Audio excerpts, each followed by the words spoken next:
इस मूवी की शुरुआत मॉन्क यानी कि तांग सान ज़ैंग से होती है, जो ऐसी जगह पर था जहाँ के लोग दिखने में बहुत छोटे होते हैं और मॉन्क से डर रहे होते हैं। मॉन्क भी उन्हें देखकर कुछ नहीं समझ पाता। तभी उसके मास्टर वहाँ आकर उसे रिवॉर्ड के तौर पर एक चमकती रिंग देते हैं और बधाई देकर कहते हैं कि तुम अब इनके राजा हो। जैसे ही मॉन्क उस रिंग को अपने गर्दन के पीछे लगाता है, रिंग डिस्ट्रॉय होने लगती है। उसे कुछ समझ नहीं आता है, वह ये सब सपना देख रहा होता है और उसकी डर के मारे नींद खुल जाती है। वह गाँव में अपने 3 शिष्यों पिग मॉन्स्टर, फिश मॉन्स्टर और मॉन्की किंग के साथ होता है। दरअसल उसने उन्हें पकड़कर गुलाम बना लिया था और वे उनके साथ ही रहते थे। वहीं मॉन्क के बगल में सर्कस चल रही होती है। कुछ लोग आकर उसे भी सर्कस में हिस्सा लेने के लिए कहते हैं। वह इस बात के लिए मान जाता है और फिश मॉन्स्टर और पिग मॉन्स्टर की मदद से लोगों को एंटरटेन करने की कोशिश करता है। लेकिन वहाँ पर एक बच्चा उन्हें देखकर रोने लगता है, जिससे लोग ये कहने लगते हैं कि ये क्या फालतू सर्कस है। तब मॉन्क लोगों को मंकी किंग की तरफ देखने को बोलता है, लेकिन वह कुछ नहीं करता और पेड़ से गिर जाता है। ये देख लोग और गुस्सा हो जाते हैं और उसे भला बुरा कहने लगते हैं, लेकिन मॉन्क उन्हें किसी तरह मनाता है। तब मंकी किंग फिश मॉन्स्टर और पिग मॉन्स्टर के साथ मिलकर कुछ करने का सोचता है, लेकिन तब भी लोग उसका मजाक उड़ाते हैं और इस बात से पिग मॉन्स्टर को गुस्सा आ जाता है और सामने खड़ी महिला पर अटैक करने की कोशिश करता है। मंकी किंग उसे ऐसा करने के लिए मना करता है, लेकिन वह उसकी बात भी नहीं सुनता है। इसलिए मंकी किंग उन लोगों का ध्यान भटकाने के लिए पूरी सर्कस तबाह करने लगता है। मॉन्क उसे रोकने की कोशिश करता है, लेकिन तब तक बहुत देर हो चुकी थी और पूरा सर्कस डिस्ट्रॉय हो गया था।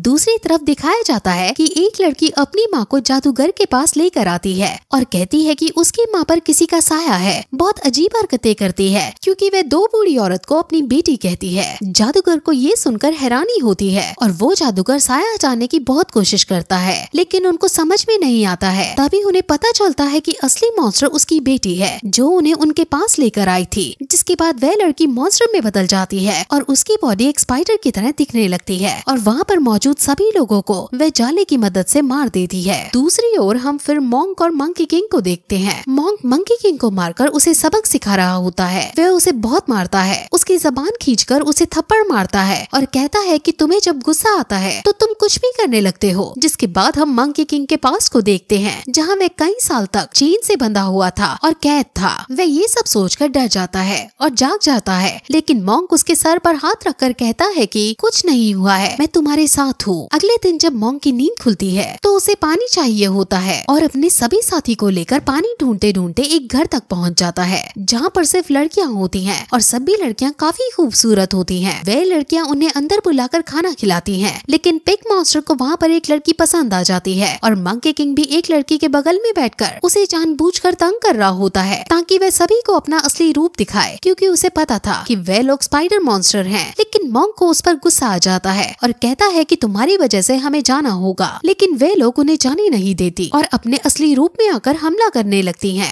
वे लोग किसी तरह बाहर निकलते हैं, लेकिन वे लोग एकजुट होकर बड़ी स्पाइडर में बदल जाती हैं। लेकिन मंकी किंग उसके सर को डिस्ट्रॉय कर उसे आसानी से मार देता है। मॉन्क को जब ये सब पता चलता है तो वह उस पर बहुत गुस्साता है और उसे भला बुरा कहता है, लेकिन मंकी किंग उसे बिना कुछ कहे शांति से सुन रहा होता है। जिसके बाद monkey king master king office king के साथ मिलकर मॉन्क को मारने का प्लान बनाता है, लेकिन वह दोनों मॉन्क के बुद्धा पाम पावर से डर जाते हैं और ऐसा करने के लिए मना करते हैं। मॉन्क छुपकर उनकी बातें सुन लेता है और बुद्ध के पास जाकर प्रे करता है, इन लोगों से मैं कैसे बचूं? मैं इन लोगों से तंग आ गया हूँ, और कन्फेस करता है कि उसके पास बुद्धा पाम पावर भी नहीं है। यह बात वहाँ खड़ा पिग मॉन्स्टर छुपकर सुन लेता है और जाकर मंकी किंग को बता देता है और मंकी किंग उससे पहले से ही गुस्सा होता है और ये सुनकर अब उसके पास लड़ने के लिए जाता है। मॉन्क ये सब देखकर उससे भागने लगता है और उसे शांत करने के लिए मंत्र पढ़ता है, लेकिन उस चीज का मंकी किंग पर कोई असर नहीं होता है क्योंकि अब वो उसकी गुलामी से आजाद हो गया था। तभी मॉन्क भागते भागते पहाड़ी से गिरकर पेड़ की पत्तियों में फंस जाता है और मंकी किंग उसे मारने ही जा रहा होता है। तभी आसमान से रोशनी निकल कर आती है, जिसे देख मंकी किंग डर जाता है और वहाँ से भाग जाता है। जिसके बाद हम देखते हैं कि स्पाइडर मॉन्स्टर के काटने की वजह से फिश मॉन्स्टर अपने असली रूप में आने लगता है और एक बहुत बड़ी डरावनी मछली बन जाता है। अगले दिन मॉन्क अपने 3 शिष्यों के साथ बीकी किंगडम जाते हैं। वहाँ के लोग उन्हें देखकर हैरान हो जाते हैं क्योंकि वे लोग उनसे अलग दिख रहे होते हैं।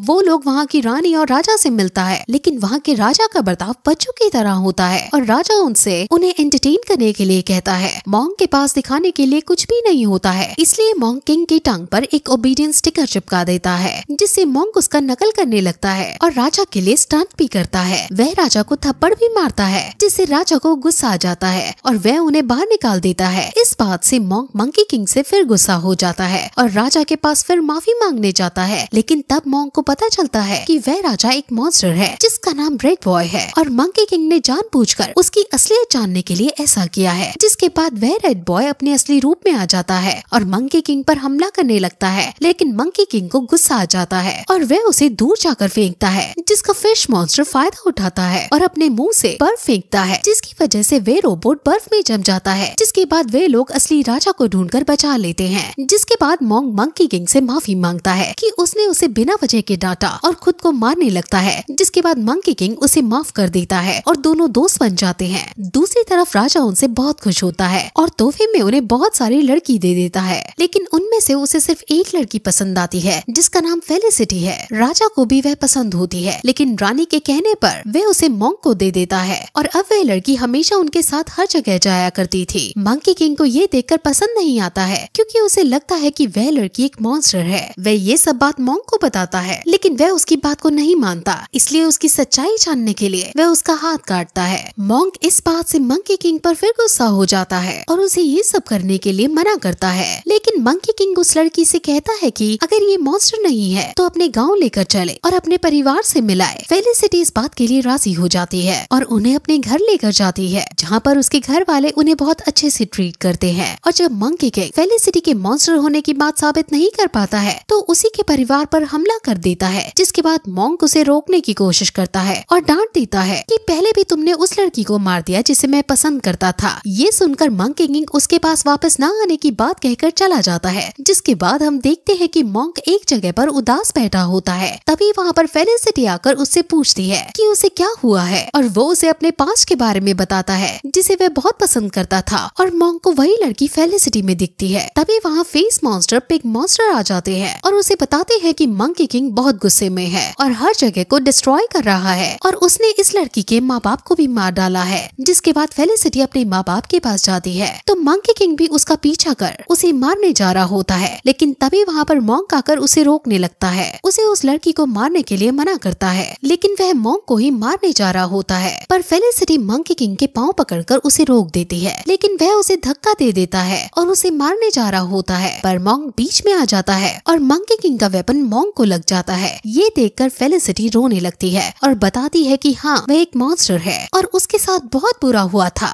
वह बताती है कि उसके साथ कुछ लोगों ने बुरा कर उसे मार दिया था, इसलिए उसने शैतान बनने का सोचा था, लेकिन वो बुरी नहीं है। ये सुनकर मंकी किंग को और गुस्सा आ जाता है और वह बहुत बड़े गोरिल्ला में बदल जाता है और मॉन्क को निगल लेता है। जिसके बाद वहाँ पर रानी और वो रेड बॉय आ जाता है और तब हमें पता चलता है कि उस रानी ने जानबूझकर उस लड़की को भेजा था ताकि उन दोनों के बीच लड़ाई हो और वह मॉन्क को मार दे। और वह मंकी किंग से कहती है कि अब तुम मेरे गुलाम हो, लेकिन मंकी किंग भी मॉन्क को खाता नहीं है और वो मॉन्क को बाहर निकाल देता है। जिसके बाद मॉन्क से कहता है कि आपने क्या हमें बुद्धू समझा था? हमने भी प्लान बनाया था और शुरू से हम दोनों साथ में थे और ये हमारा नाटक था ताकि आपकी असलियत बाहर निकल सके। इसके बाद उन दोनों में लड़ाई होती है और पिग मॉन्स्टर और फिश मॉन्स्टर रेड बॉय को बस में फ्रेश कर उसे तोड़ देते हैं। दूसरी तरफ मंकी किंग और रानी में लड़ाई होने लगती है और रानी अपनी पावर का इस्तेमाल कर मंकी किंग को कंफ्यूज करने के लिए बुद्धा का इल्यूशन बनाती है और वो बुद्धा मंकी किंग पर हमला कर उसे जख्मी कर देते हैं। लेकिन तभी पानी से असली बुद्धा का हाथ बाहर आता है और वो तीनों नकली बुद्ध को पकड़कर डिस्ट्रॉय कर देते हैं। जिसके बाद रानी मंकी किंग के हाथ पर आकर गिरती है और ऊपर से रोशनी आती है